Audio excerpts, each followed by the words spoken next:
now, please, let's move to the second panel of this afternoon.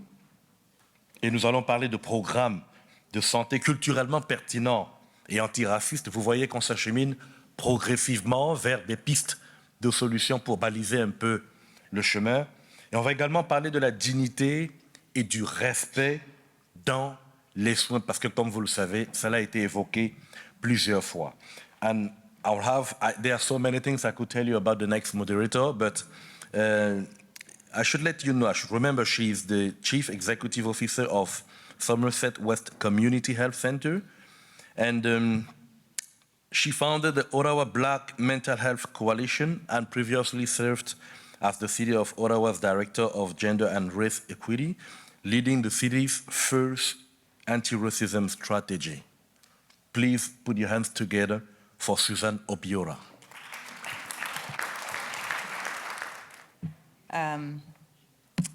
There's nothing more difficult as a mom or a parent watching your child in pain.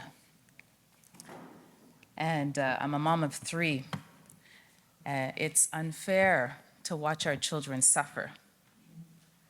And it's obvious that you have been fueled by the love of your child to fight for justice in healthcare. And I just want to acknowledge you. Every one of us are here with you. We're going to call our MPs, we're going to text you, and we're going to fight for a law and have that law passed. Thank you very much for sharing your story.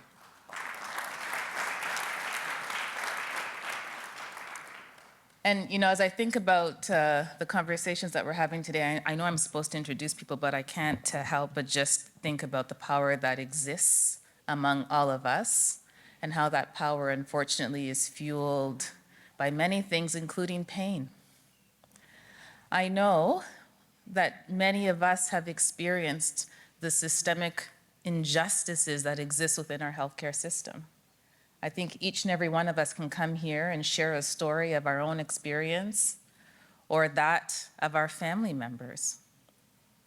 I myself am thinking about the Voices Unheard report and reflecting on my experience delivering my son 20 years ago and being told at the hospital that I wasn't experiencing enough pain and so that I should go home, only to deliver him 60 minutes later, almost on the floor, here in Ottawa. And then see the viral video of that poor woman who's sitting in the wheelchair, begging for help, being told to fill out papers.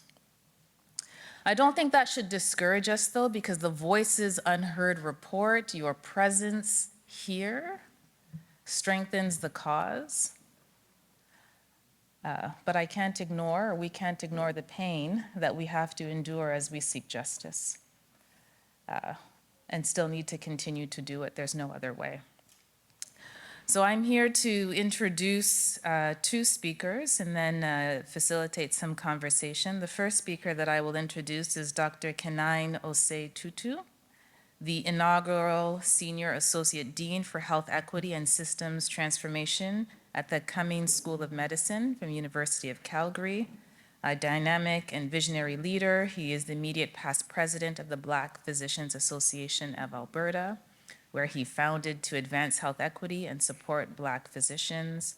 A hospitalist physician and associate professor, Dr. Osei-Tutu is nationally recognized for pioneering efforts to dismantle systemic racism and champion transformative equity and inclusion across medical education and healthcare.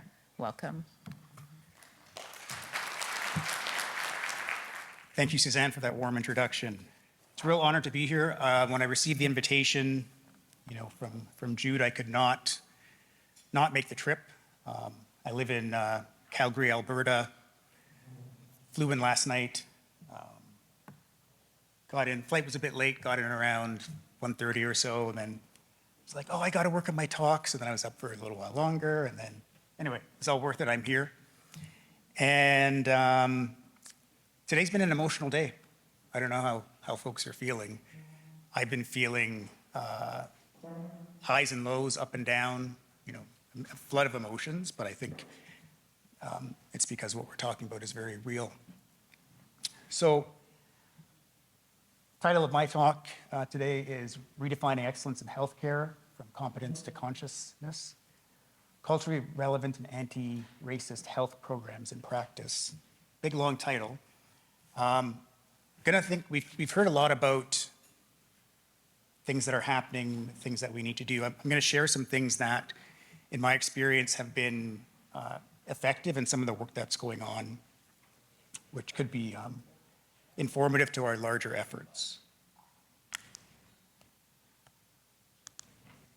Which to use?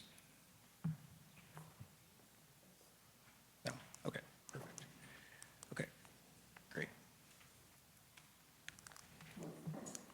Okay, so I do have some disclosures to make, and these are important just because it represents some of the tables that I sit at. We talked this morning about tables and what happens at those tables. So I'll just mention the things that I'm involved in. So I am an anti-racism advisor and consultant at the Royal College of Physicians and Surgeons of Canada. I sit on the steering committee of the CanMeds project, CanMeds is the physician competency framework, which binds all physicians in Canada. It's internationally recognized. It affects training standards and competencies around the world. In that capacity, I co-chair the CanMeds Anti-Expert Working Group. I also sit on the AFMC as an appointed member on the Canada Accreditation of Medical Schools. I chair the Royal College of Physicians and Surgeons Accreditation Anti-Working Group to address anti-Black racism. And I receive honoraria for that work, which is my disclosure. But all the views expressed today are my own. They don't represent any of these organizations. They don't represent my university or my medical school. But I'll come back to why it's important to be at these tables. So we've touched on a lot of these points through the other speakers today. Anti-Black racism is a structural determinant of health. Throughout the history of medicine, there's been this myth that neutral practices are preferred, but those practices reproduce racial biases in diagnosis, treatment, and action. We need specificity. We've talked about Black patients and their experiences. And why we need anti-racist medicine is to repair some of these harms. One of the key messages to make today is that there is no neutrality in this fight. We all know this, that anti-racism is an active process. It's a disposition, it's an approach, it's a way we analyze things, a problem, a policy, a procedure. But one of the most important things I've learned in my own anti-racism journey in this space, I learned this from Dr. Dryden. She didn't use these words, she says it much more eloquently than I. But the first principle of anti-racism 101 is to name it. And this was when I became more active in this space, it was comfortable to say racism. I could go into spaces and say racism. It wasn't as comfortable to say anti-Black racism. And we don't say that enough. And we need to say it in this room, we need to own it, and then we need to insist that it is written down. If we don't say it, and if we don't write it down, I guarantee you that no one else will or does. And I can tell you that in all those tables that I've been at and sat at that I showed you at the beginning, it's amazing how much resistance there is to keeping that language on the paper or in the policy or in the strategy. But we're making progress. So some of the work that I do in the context of medical education has been around CanMeds, and as I mentioned, this is the physician competency framework. And my work over the past 5 years has been to get anti-racism recognized as a foundational competency in physician training and practice. There's been many others involved in that fight. And not that just anti-racism, social justice are, part of what a physician does, but that it's core to what a physician does, that you must have anti-racist competency, skills in order to care for diverse patients. And so I'm pleased to say that you'll see not that you guys are going to be looking at these frameworks, but just to let you know that when the new competency framework comes out in 2026, we have been successful in getting anti-racism in the framework as a foundational competency and recognized as part of medical expertise, not apart from, but part of and central. That's, thank you. That's a victory for all of us. The CanMEDS competency framework has a lot of different roles of what a physician is meant to be, and we see this framework replicated in nursing, dentistry, occupational therapy, physiotherapy, so it has broad impact. And what tends to happen at the Royal College tends to influence other systems, and so this is why it's so important that we've been operating at that level. And in my work and the work of others that have been part of this project, we are getting anti-racism embedded across multiple roles, not so that it's not siloed off into it's just part of being a physician advocate or it's just part of communication. No, we needed to get it central to medical expertise as a priority and central to professionalism. The reason why that is so important is because if it's not considered part of a professional competency, there isn't much in the way of accountability as far as how regulatory bodies go and what they do. As I mentioned, there's been many people in this movement over these past, I'll just talk about the recent past 5 years, but many, we stand on the shoulders of giants, and people have been doing this work for a long time. Here, transformative, what's happening with the work that Jude's been doing. The Black Health Education Collaborative, I was on the board with them for a couple of years, doing tremendous work. The Black Health Primer,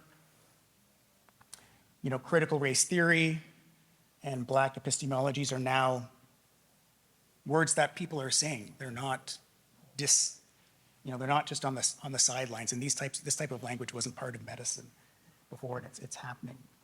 And then lots of work on developing anti-racist curricula, integrating into research, teachers, clinical practice, et cetera. But I think one of the most important things that I would love us to think about are innovative structural anti-racist interventions. What do I mean by that? It means that we have to be creative as anti-racists. We can't necessarily do things the way they've been done because those things haven't been working.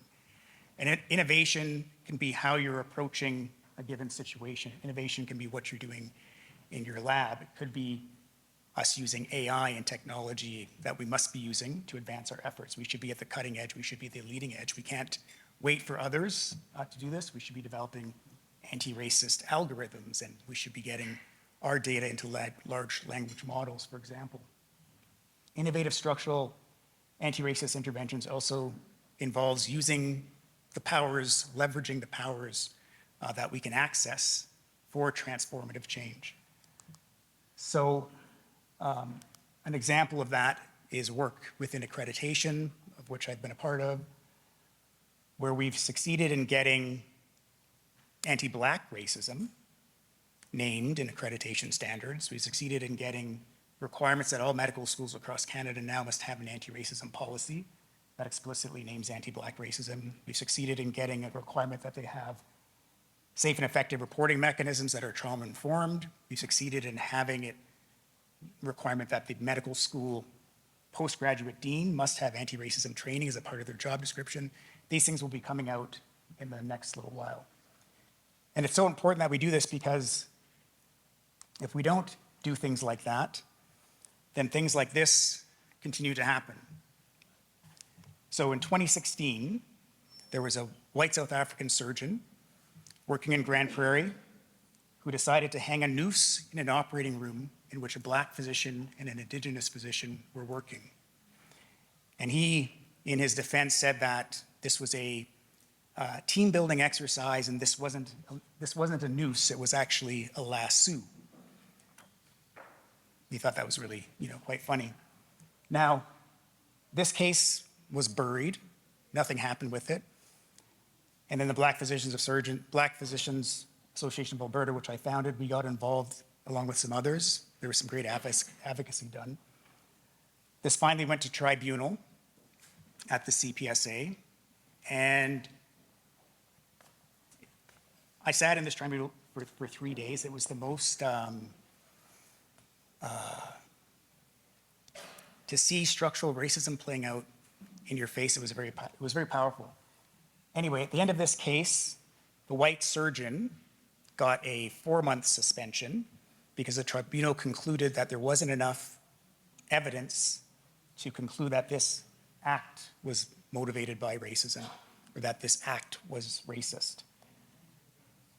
So he got a 4-month suspension and a promotion.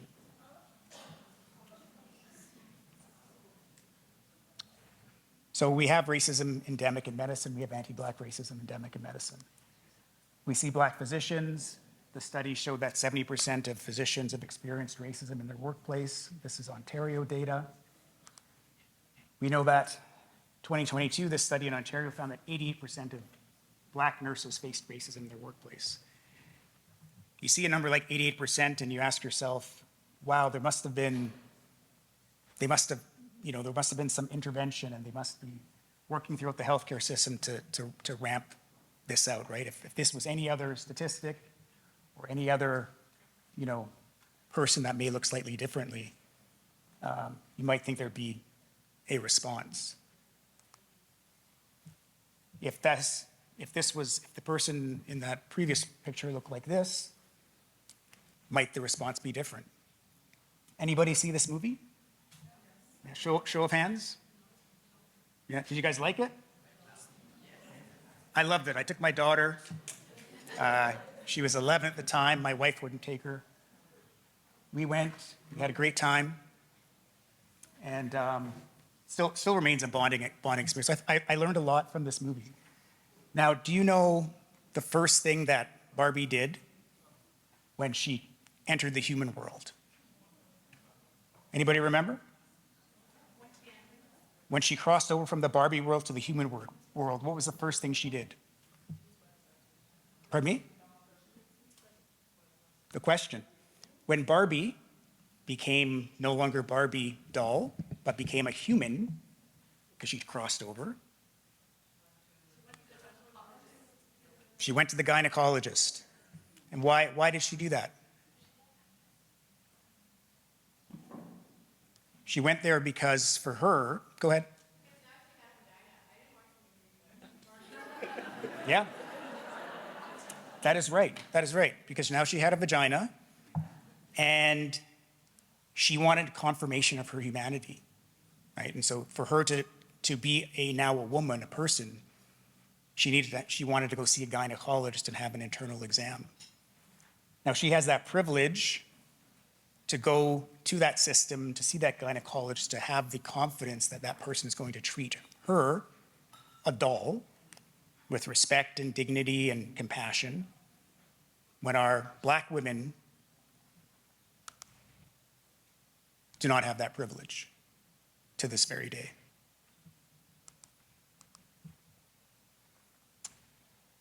So, how do we improve things? We've heard some great suggestions from various speakers today about community involvement, knowledge, training, reflexivity.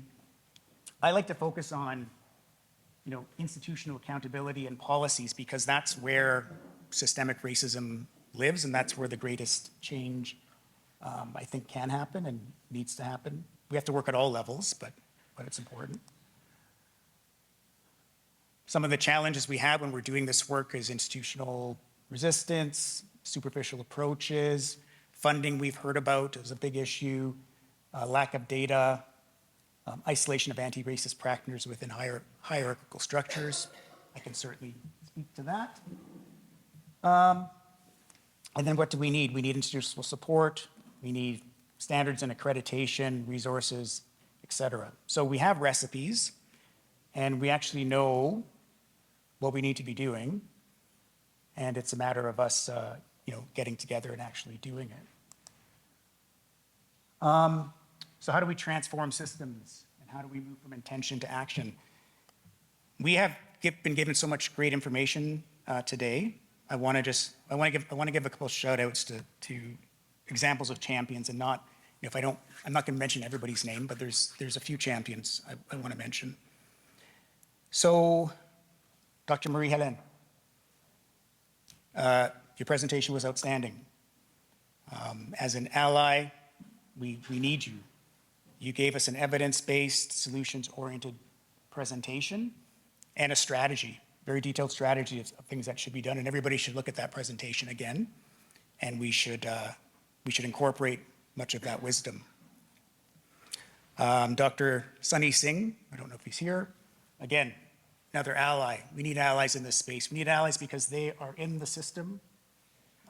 They know the conversations that are being heard that we may not have access to if we're not at those tables. So we need to listen to the wisdom when they share it. Dr. Dryden, who's been a champion, remains a champion. Shout out, right? Dr. Simpson, who we heard from earlier, who's doing amazing work as a pediatric hematologist and really representing us well in that space.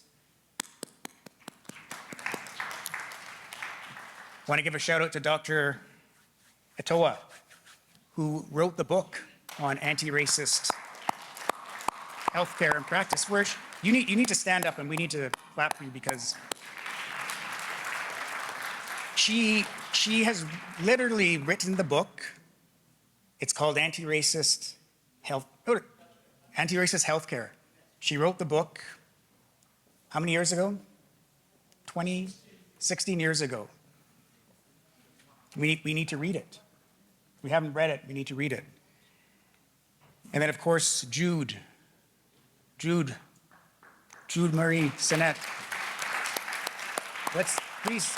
Everybody please stand and clap for Jude. What he's done for all of us today is transformative. We should acknowledge him. We should celebrate him. We should support him. We should lift him up.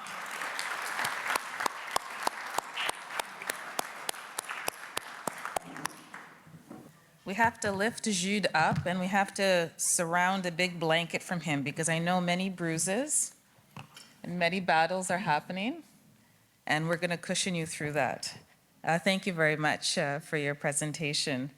Our next presenter, Dr. Emmanuelle Bernheim, is a full professor at the Civil Law section of the Faculty of Law at the University of Ottawa and holds the Canada Research Chair in Mental Health and Access to Justice. Her research agenda aims to deepen understanding of how populations become subject to serial judicialization through the intersection of police, social, and health intervention. Hello, I will speak French, so I will let you maybe put the headphone if you need so. But je voudrais dire que c'est vraiment un honneur pour moi d'être ici avec vous et de contribuer aux travaux du Centre interdisciplinaire sur la santé des Noirs, des personnes noires. Je pense que c'est un travail incroyable et je remercie Jude en fait de m'avoir invité à en faire partie. Aujourd'hui, je vais vous parler de dignité. Ça m'apparaît être quelque chose dont on parle en fait depuis ce matin. Mais je voudrais prendre quand même le temps de partager une courte anecdote, si je le peux, parce que je travaille sur les enjeux liés au droit. On peut penser que le droit, la dignité, c'est un droit. Oui, c'en est un formellement. En fait, c'est pas vraiment ça, je pense, qui est important, puisque comme on le montre en fait depuis ce matin, le droit, c'est pas nécessairement un outil toujours très fiable ou très utile. Et il y a beaucoup d'autres choses à faire avant que le droit change, avant que le droit devienne justement un outil utile. Et bon, je ne me souviens plus exactement à quel moment, mais je pense que l'année dernière, donc j'ai été invitée à participer à cette réunion, en fait, concernant justement l'anémie falciforme. Donc une réunion où devaient participer, en fait, notamment Emma Québec et puis l'organisme fédéral en charge du sang, dont je ne me souviens plus le nom, Santé Canada.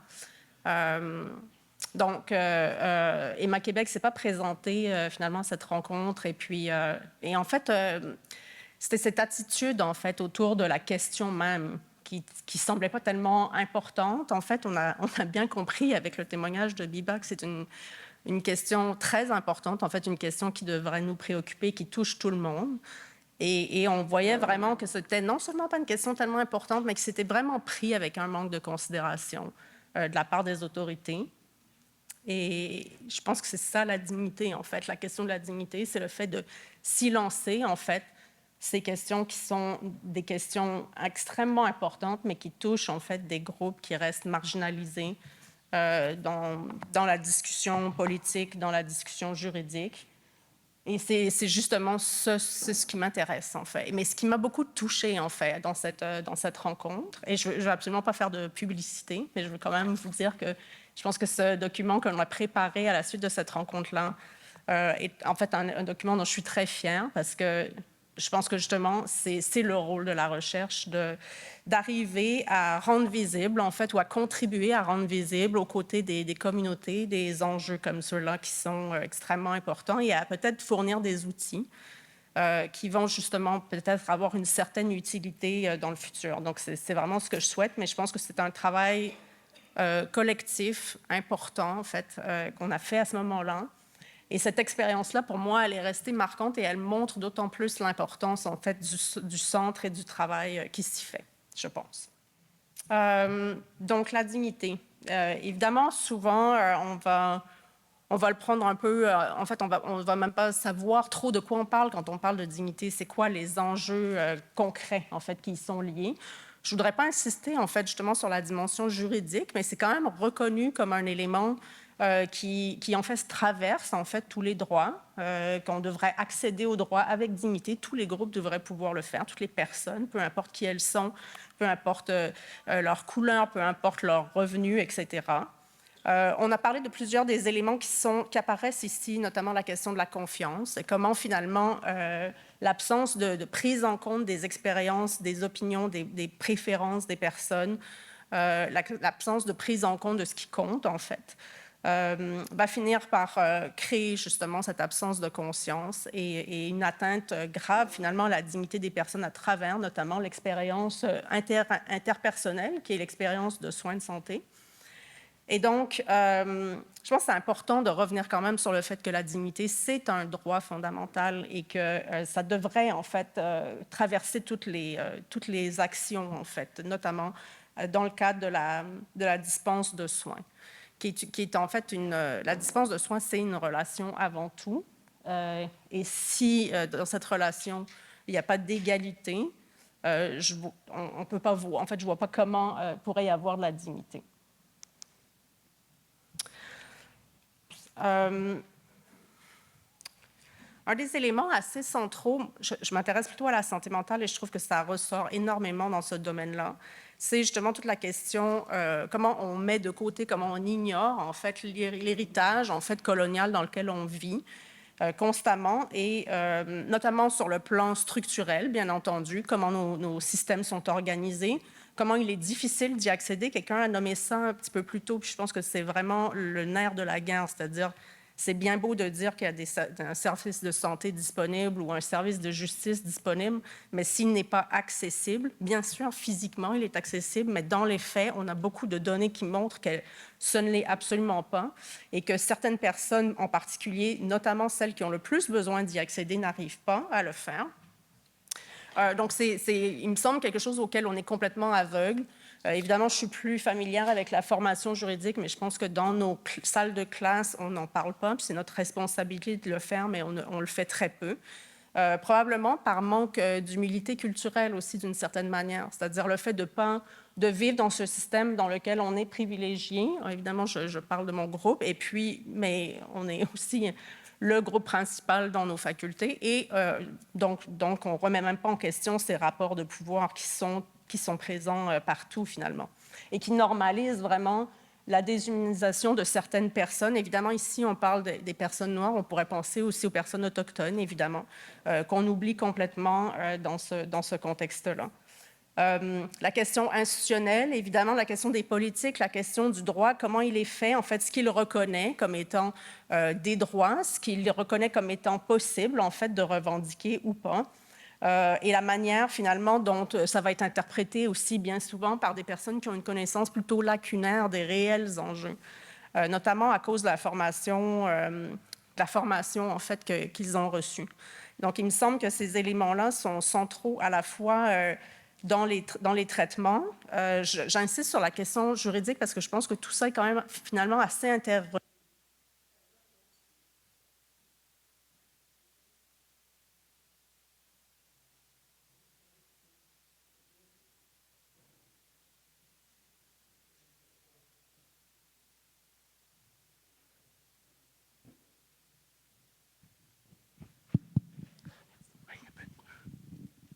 Merci.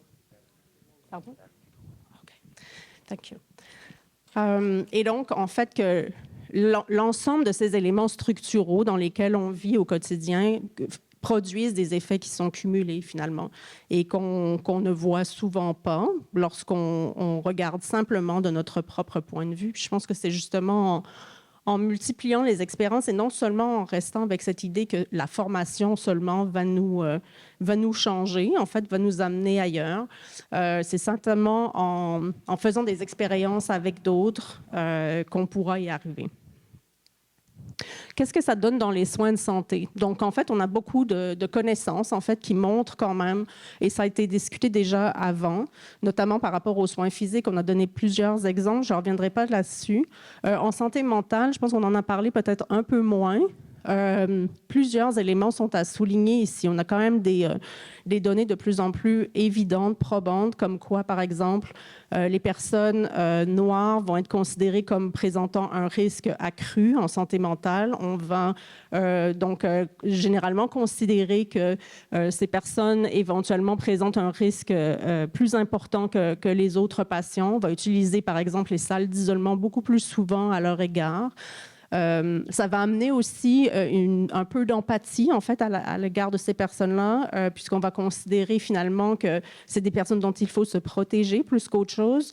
Et on sait, par exemple, que les patients, notamment les hommes noirs, vont souvent, en fait, et fréquemment se retrouver dans les services psychiatriques via la police, par exemple, parce que ça va être souvent des personnes à qui on va nier et on va offrir peu de soins de manière volontaire, des soins qui ne sont pas nécessairement adéquats et qui vont finalement se retrouver à consulter plus souvent dans des contextes de crise où on va utiliser la coercition plus souvent. Évidemment, ces éléments-là vont créer un manque ou vont contribuer au manque de confiance à la fois des personnes elles-mêmes mais des communautés qui vont pas vouloir se tourner vers le système de santé lorsqu'ils en auront besoin et avec raison. Et ici, encore une fois, je pense que le lien entre système de santé et système judiciaire est très évident, puisqu'on connaît, on entend constamment ces histoires, par exemple, de police qui, dans un contexte d'intervention de crise, vont finalement tuer des jeunes, et souvent des jeunes de couleur, des jeunes noirs qui vont... ce qui va faire en sorte que bien souvent, on n'appellera même plus, en fait, à l'aide lorsqu'on en aura besoin.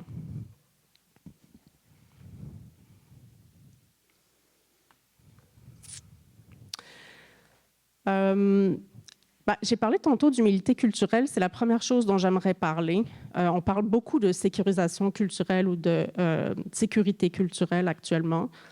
Ce que la recherche montre quand même, c'est que sans arriver au niveau d'humilité culturelle, la sécurité culturelle en soi, ça ne donne pas grand-chose. Donc, le fait de vouloir former les personnes en sécurité culturelle, si on n'amène pas les gens justement à une démarche de réflexivité par rapport à leurs propres biais, mais aussi par rapport à leurs propres privilèges, donc pour développer cette humilité-là, finalement, ça ne porte pas les fruits qu'on pense que ça pourrait porter. Et ça, je pense que c'est un élément important parce que quelqu'un parlait plus tôt ce matin de cocher des cases, dire on a coché.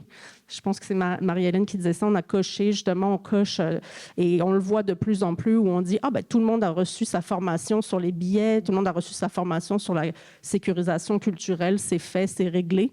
Mais dans les faits, c'est pas du tout ce qu'on observe. Donc, je vais peut-être me dépêcher, parce que je pense que... Une minute, c'est ça? OK.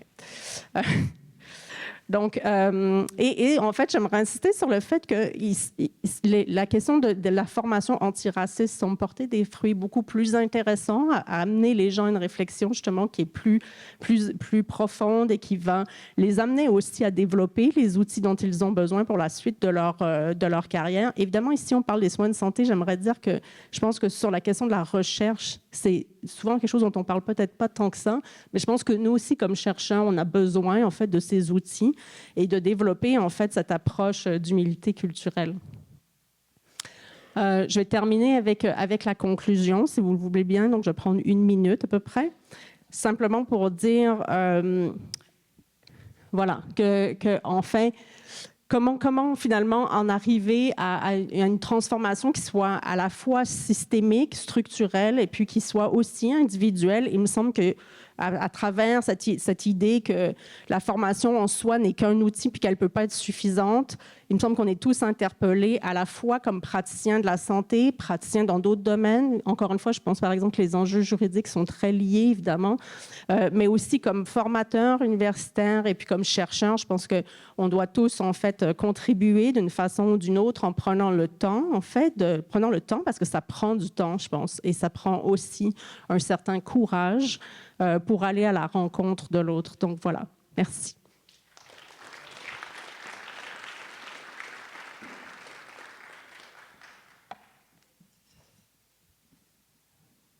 Est-ce que ça marche?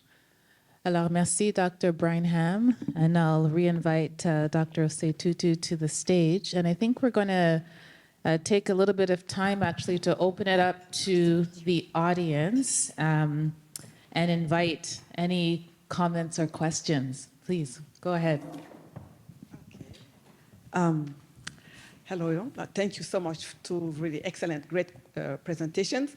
So I want to make a comment because she talked about this report, but very briefly. And I want to comment again about it because what happened is that for a long time, since ACJC was funded, we've been advocating to remove the malaria deferral in Canada. The malaria deferral means that if you come from the malaria endemic region, you cannot donate blood in Canada. If you, for example, I was born and raised in Africa, sub-Saharan Africa, I've had malaria, I can't donate blood, my kids cannot donate blood.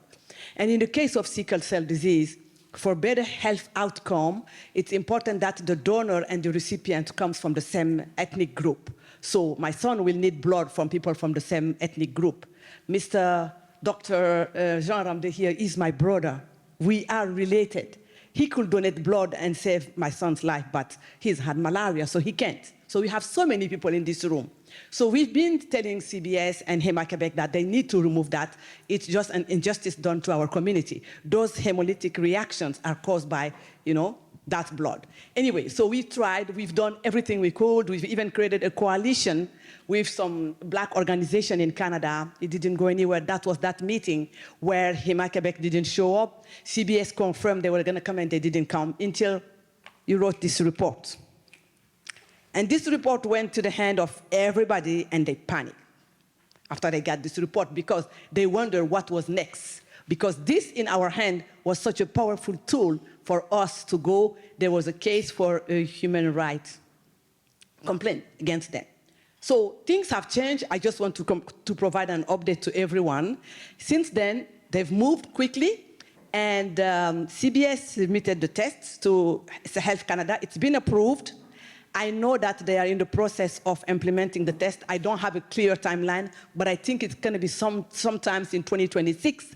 They're going to be able to test our blood and see if we can, we don't have malaria and we can donate blood. And that's going to be a huge step. So I want to thank you for that. Thank you.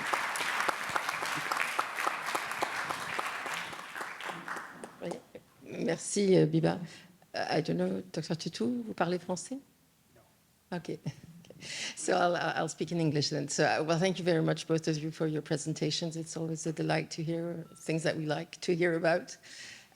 So I'm coming back to you've both talked about reflectivity after, we do all those modules on implicit bias, etc. So we did a pilot project at the Montfort Hospital. We were looking at inequalities in perinatal care, and part of the project was to change things, of course. And we use the narrative medicine way of interacting with people. So narrative medicine is how to take a story from a patient, but you get the story, you don't get just the disease of the patient. And to teach people how to do narrative medicine, you take a video of somebody who's had a difficult situation, and then you reflect on it, and then you discuss in the group. So we did that with the different situations which the mothers have had. And and then we did, of course, group discussions and qualitative study with the patient, the people had. And they did say that they did change the way they practice concerning racism and being more aware of the cultural desires or wishes that the patients had. So we have to find a way in medicine, because we all teach at the faculty, and we try to have doctors who are more empathic, listen to the patients, try to listen to whatever the culture is. And it seems that, we need to go further to really get people to change the practices. And this is what, cultural security is about, is you can be very competent culturally, but if you don't put this in practice. So I don't know what your idea of, when you talk about all the anti-racist curriculum, what type of, practical solutions do you suggest? Thank you for the question. So I'll reveal my bias and say that, I think education is important, of course. I have some, we all have some in this room, but I don't, in this effort of anti-racist medicine, I don't expect people to necessarily change their hearts or minds. And in fact, I care less about that and more that they change their behavior. So the way, racism shows up in medicine, especially anti-Black racism, as we've seen, is it's as much about what a care provider does. It's as much about what they don't do. So the absence of care, the delays, the denial of treatments, et cetera. So I don't expect people to change what's in their heart. I don't know what's in their heart. But if we can influence the standards and the policies that govern behavior, that's where my mind, and that's the efforts that I've been part of, that's more high yield. You have to have the guardrails in place in which people operate. The same way I like to drive my car, I like to drive it fast sometimes. If there is not a speeding limit, I'm probably gonna keep on driving fast.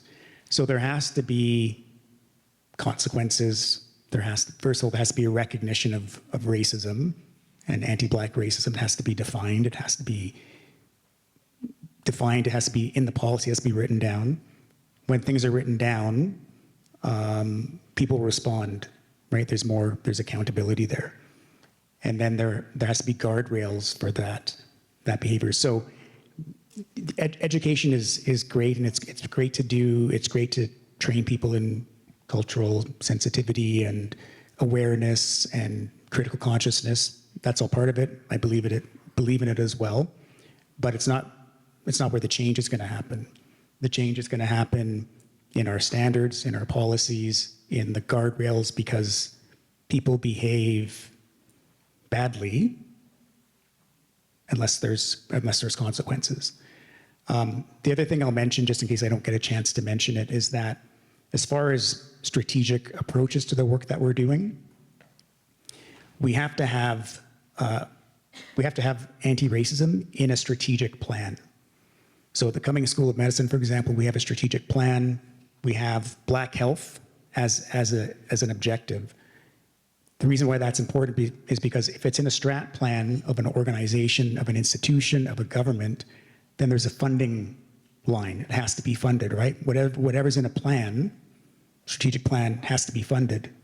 So our effort should be getting things into the places where the money will flow. We've talked about not getting access to money.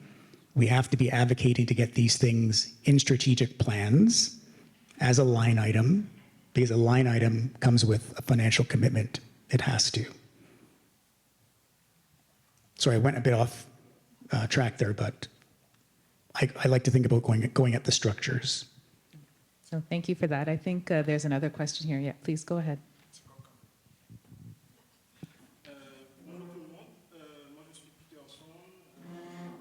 I'm not sure if your mic is on.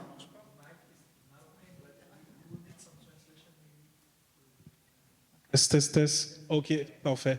Bonjour tout le monde. Moi, je suis Peterson Antenor. Je viens de Québec. Je suis chercheur pour un organisme. Justement, on travaille sur un projet sur les liens entre le racisme et la santé mentale. Je suis content d'être parmi vous. Franchement, j'ai beaucoup appris. J'aimerais rebondir sur l'élément de dignité que tu nous as convoqué là pour l'instant, parce que je pense que vraiment, il faut, sur le terrain, j'ai l'impression qu'il faut vraiment partir de là, c'est-à-dire de cette question de reconnaissance de dignité. Dans mon terrain, parce que je suis anthropologue, je pars vers les jeunes, on discute, et je sens vraiment que, par exemple, le racisme systémique et les micro-agressions touchent les jeunes ou toute catégorie par rapport à cette question de dignité. Non seulement de point de vue juridique, tu l'as abordé, mais pas que juridique. C'est la dignité comme étant un sujet, c'est-à-dire un être humain, un sujet de droit, mais aussi quelqu'un qui mérite d'être apprécié, d'être accepté dans son humanité. Et on sait que ce que l'esclavage a fait, justement, c'est déshumaniser les populations noires historiquement, ce qui fait que par rapport à l'autre, il y a cette méfiance et aussi ce regard aussi, le profilage racial. Et il y a un élément, je ne sais pas si tu abordes ça dans tes recherches, bon, je me permets de vous dire c'est comment, par exemple, des jeunes qui parviennent à rentrer dans le système, à travailler, par exemple, à avoir un emploi décent, mais se sentent dans l'environnement de l'entreprise toujours visés et toujours se sentir questionnés. En fait, ils doivent relativement se questionner ses compétences par rapport à tu as étudié où, comment se fait que tu es là. Ce qui fait que même dans l'entreprise, tu vois que les jeunes ont parcouru diverses barrières qu'on vient de parler là maintenant, des barrières structurelles, le racisme, l'éducation, ça a bien documenté par les recherches.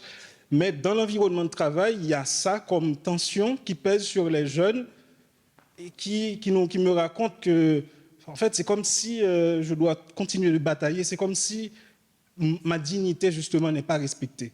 Donc, ce qui fait que j'aime bien cet élément de dignité, de reconnaissance sociale, de reconnaissance que tu nous as évoqué. Et j'aimerais finir avec cet élément. Tu parles d'humilité culturelle. J'aime bien le terme, humilité culturelle. Je comprends bien. Mais qu'est-ce que ça apporte, l'humilité, par rapport à la compétence culturelle? Parce qu'il y a d'autres concepts comme ça, genre compétence culturelle ou ouverture culturelle. Mais toi, tu parles d'humilité culturelle. Est-ce que c'est une démarche de déconstruction réflexive, surtout des intervenants blanches? J'aimerais bien t'entendre. Et merci beaucoup. Désolé d'avoir été un peu long. Merci. Merci pour l'intervention. En fait, la question d'humilité culturelle, elle apparaît vraiment dans les recherches portant sur notamment la sécurisation culturelle. Lorsque ils ont commencé à développer vraiment le concept de sécurisation culturelle, qu'est-ce que ça peut être, et puis comment est-ce qu'on peut aussi le transmettre d'une certaine façon, autrement dit, former les gens. Assez rapidement, ils en sont venus à la conclusion que, tout à l'heure, ça a été abordé, la sensibilité culturelle, donc le fait par exemple, de parler, en fait, des enjeux culturels, des enjeux de racisme. La recherche semble montrer que ça ne fonctionne pas vraiment, en fait. C'est-à-dire que le fait d'être formé sur le racisme, c'est quoi, et comment sécuriser quelqu'un culturellement, ça reste assez théorique, en fait.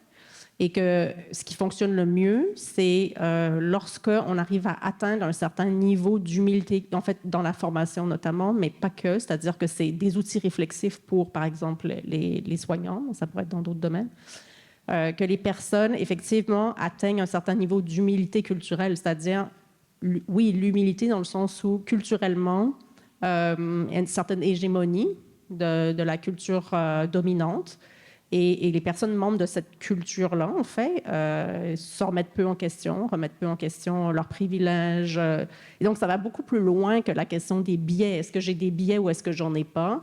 Ça va plutôt jusqu'à se poser la question, justement, mais jusqu'à quel point, finalement, je me rends compte, en fait, de comment est-ce que ma culture, je l'impose aux autres, finalement, à travers les interactions qu'on peut avoir. Et jusqu'à quel point je suis capable de reconnaître, justement, par exemple, ma méconnaissance des autres cultures et le fait que cette méconnaissance-là peut avoir des impacts négatifs sur les personnes avec lesquelles j'interagis. Donc, par exemple, dans une relation de soins. Et donc, le fait que je nie, en fait, l'ensemble des enjeux culturels, ça va quand même beaucoup plus loin, je pense, que les croyances, mais ça peut en faire partie. Le fait que je ne connaisse pas puis que je ne m'y intéresse pas, en fait, va avoir en fait un effet assez concret sur la manière dont je vais traiter cette personne, lui présenter, par exemple, c'est quoi les solutions de soins, c'est quoi les options thérapeutiques que vous avez, les risques que ça peut causer, puis comment je vais accueillir, par exemple, le fait qu'une personne ne veut pas certains types de soins. C'est un exemple. Évidemment, il y en aurait beaucoup d'autres. Et donc, sans arriver à développer cette humilité culturelle-là, je n'ai pas non plus la réflexivité pour me remettre en question dans les interactions que je peux avoir avec d'autres. Et donc, c'est un peu ce qui est en fait démontré comme étant ce qui peut fonctionner en fait le mieux à travers ces formations et puis ces échanges autour de la sécurité culturelle. Merci pour la question. J'aimerais juste assurer que s'il y a du monde qui ont besoin des oreillers pour la traduction, que vous avez l'accès. If you require earphones for the translations, that you have access to that. I think can we have time for 2 more questions? Je vais juste rappeler un commentaire sur l'humilité culturelle, la sécurité culturelle, la compétence culturelle. Donc la compétence culturelle, c'est vraiment d'avoir des habiletés à pouvoir interagir avec quiconque qui a une culture différente, que ce soit une culture raciale ou que ce soit une culture de pauvreté, ou que ce soit une culture LGBTQ, etc. Donc c'est de connaître, c'est pas l'humilité culturelle, c'est comme dit, c'est reconnaître la méconnaissance qu'on a vis-à-vis de cette culture. Oui, ok. Vis-à-vis de cette culture, donc dites-moi qu'est-ce que vous voulez, dites-moi comment vous travaillez. Moi, je ne connais pas tout sur votre culture, mais on peut travailler ensemble si vous me dites exactement comment vous voulez qu'on travaille ensemble. Puis la sécurité culturelle, ça va être le résultat de tout ça, c'est qu'on va pouvoir créer cet espace où la personne avec qui on travaille se sent en sécurité culturelle, ne se sent pas menacée par la majorité ou une autre culture. I see the person who's trying to manage our time, and I also see this madame who's been standing waiting patiently. So if I could just squeeze for her comment, I'll task you to try and it will be a very quick summarize. question Merci. for Mr. You've mentioned about the CanMeds, and it is a very important concept about integrating anti-Black racism into the education. But also, my question is to have your point of view into integrating anti-Black racism in the relationship between the mentor and the mentee, like between the supervisor and the resident. And as we know, we need more Black doctors, and most of them are IMGs, and they have to go through many hurdles in order to integrate the system. And sometimes when they do integrate the system, we know what they've been through. And I'm going to tell you a personal history here, and I hope what is being said here stays here. I've been told that I'm physically intimidating while I was in residency. Do you think so?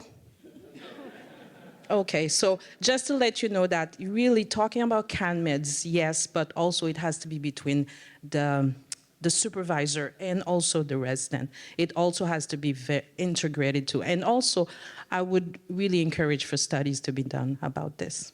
Yeah, thank you so much. Did you have any? Yeah, thank you for the comment. It's a good point. I think what's important to recognize is where the level of intervention is. So CanMeds deals with competencies. The situation you described with a resident and a supervisor, those interactions or any consequences around that, it's set by the provincial bodies, so the regulators. So it's a different level of intervention as to where that change could be affected. So it's outside the example you described is outside the scope of CanMeds. it fits into, where we regulated the CPSA. They're linked, but if you were thinking of where to make the change, you'd want to know where you're going to go to make that change. Okay, well, thank you very much for this. I think the biggest challenge is that all of these topics we could probably spend a day really discussing, and we're scratching the surface here. But do hope that people take opportunities to engage with the speakers throughout the day and evening for more discussion. Thank you.